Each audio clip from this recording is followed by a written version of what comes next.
سورہ کاف کی آیت نمبر 17 اور 18 کا تفسیر و تشریح کے ساتھ حاصل کریں گے۔ اعوذ باللہ من الشیطان الرجیم، بسم اللہ الرحمن الرحیم۔ وَتَرَى الشَّمْسَ إِذَا طَلَعَتْ تَزَاوَرُ عَنْ كَهْفِهِمْ ذَاتَ الْيَمِينِ وَإِذَا غَرَبَتْ تَقْرِضُهُمْ ذَاتَ الشِّمَالِ فَهُمْ فِي فَجْوَةٍ مِّنْ ذَلِكَ مِنْ آيَاتِ اللَّهِ مَنْ يَهْدِ اللَّهُ فَهُوَ الْمُهْتَدِي وَمَنْ يُضْلِلْ فَلَنْ تَجِدَ لَهُ وَلِيًّا مُرْشِدًا۔ ارشاد فرمایا، اور اے حبیب تم سورج کو دیکھو گے جب نکلتا ہے تو ان کے غار کے دائیں جانب ہو کر مائل ہو کر نکل جاتا ہے، اور جب غروب ہوتا ہے تو ان سے بائیں طرف کترا کر گزر جاتا ہے، حالانکہ وہ اس غار کے کھلے حصے میں ہے۔ یہ اللہ کی نشانیوں میں سے ہے، جسے اللہ چاہتا ہے تو وہی ہدایت پانے والا ہے، اور جسے اللہ گمراہ کرے تو تم ہرگز اس کے لیے کوئی راہ دکھانے والے نہیں اور نہ ہی کوئی مددگار اس کے لیے پاؤ گے۔ اس آیت کریمہ کے اندر اصحاب کہف رضوان اللہ علیہم اجمعین کی ایک کرامت بیان کی گئی۔ ارشاد فرمایا کہ وہ ایک کھلے غار کے اندر سو رہے تھے، اس حال میں کہ ان پر صبح سورج کی دھوپ بھی پڑتی تھی اور شام کو بھی دھوپ پڑتی تھی اور ان کو ہوائیں بھی پہنچتی تھی، لیکن یہ ان کی کرامت تھی کہ وہ لوگ سوئے رہے، نہ تو سورج کی دھوپ آتے وقت ان کو جگا سکی اور نہ جاتے وقت جگا سکی، نہ ان کو سردی پہنچی نہ ان کو گرمی پہنچی، ہوائیں ٹھنڈی چلتی رہیں، لیکن یہ لوگ اللہ تبارک و تعالیٰ کے کرم سے اپنی نیند کے اندر سوئے رہے۔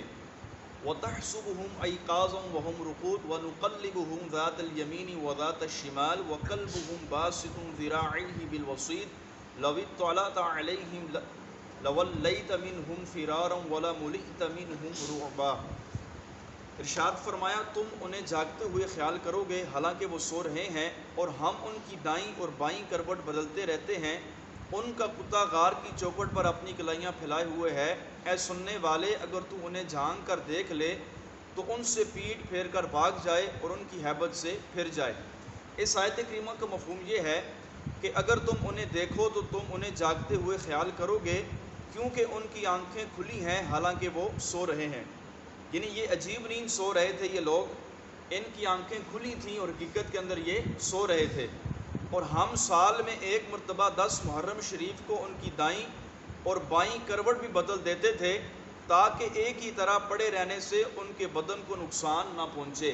تو یہ اللہ کی شان ہے کہ اللہ تبارک و تعالیٰ جل جلالہ اپنے فضل و کرم سے اپنی رحمت کاملہ سے ان کی کروٹ بھی بدل دیتا تھا، اور ان لوگوں کی آنکھیں بھی کھلی تھیں، اور ان کا کتا غار کی چوکھٹ پر اپنی کلائیاں پھیلائے ہوئے ہے، وہ بھی ان کے ساتھ کروٹ بدلتا ہے۔ یعنی جب اصحاب کہف کروٹ بدلتے تھے تو وہ کتا بھی اپنی کروٹ بدلتا تھا۔ تفسیر ثعلبی میں ہے، جو کوئی ان کلمات وَقَلْبُهُمْ باسط ذراعيه بالوسيط کو لکھ کر اپنے ساتھ رکھ لے تو وہ کتے کے ضرر یعنی کاٹنے وغیرہ سے محفوظ رہے گا۔ ابو الفضل جوہری نے کہا، بے شک جس نے نیک لوگوں سے محبت کی اور ان کی برکتیں وہ پائے گا۔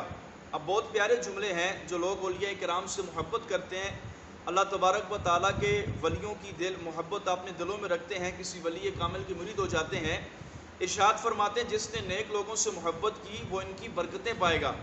ایک کتے نے نیک بندوں سے محبت کی، ان کی صحبت میں رہا، تو اللہ تعالیٰ نے اس کتے کا ذکر اپنی کتاب مقدسہ یعنی قرآن کریم میں کیا۔ ابو عبداللہ محمد بن احمد قرطبی فرماتے ہیں، جب نیک بندوں اور اولیاء کرام کی صحبت میں رہنے کی برکت سے ایک کتا اتنا بلند مقام پا گیا حتیٰ کہ اللہ نے اس کا ذکر قرآن کریم میں فرمایا، تو اس مسلمان کے بارے میں تیرا کیا گمان ہے جو اولیاء و صالحین سے محبت کرنے والا، ان کی صحبت سے فیض یاب ہونے والا ہے۔